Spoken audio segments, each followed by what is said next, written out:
નમસ્કાર મિત્રો, વિડીયોમાં તમારું સ્વાગત છે। જી હા મિત્રો, અત્યારે હાલ લગ્ન પ્રસંગમાં ખૂની ખેલ ખેલાયો। જી હા મિત્રો, વડોદરાના કલાની પાસે આવેલા ચાણક્ય ઉડાના મકાનમાં ખૂની ખેલ ખેલાયો હતો। લગ્નમાં ડીજે બંધ કરવાની અદાવતે યુવક પર વરરાજા અને તેના ભાઈઓને કટારથી હુમલો કર્યો હતો। વડોદરાના આટલા દરામાં મીંઢળે બાંધેલા હાથે જ વરરાજાએ એક યુવકની કટારથી હત્યા કરી હતી। જી હા મિત્રો, અત્યારે હાલ મોટા અને દુઃખદ સમાચાર સામે આવી રહ્યા છે। મળતી માહિતી પ્રમાણે આટલા દરા વિસ્તારમાં પ્રકાશ ચૌહાણના લગ્નની છેલ્લી તૈયારીઓ ચાલી રહી હતી।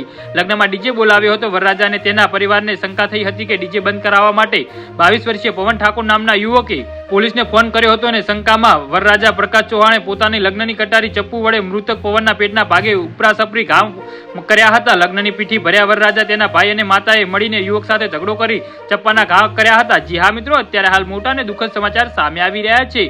ઉપરાસપરી માથા પર અને ગળાના છાતીના ભાગે ચપ્પાના ઘા મારતા યુવક ઘટના સ્થળે જ બેભાન થઈ ઢળી પડ્યો હતો અને લોહી લુહાણ પવન ઠાકોરનું સયાજી હોસ્પિટલ લઈ જતા રસ્તામાં જ મોત નીપજ્યું હતું। જી હા મિત્રો, તો આના વિશે તમારું શું કહેવું છે તો નીચે કોમેન્ટ બોક્સમાં જરૂરથી જણાવજો અને અમારી YouTube ચેનલને સબસ્ક્રાઇબ કરવાનું ભૂલતા નહીં। ધન્યવાદ।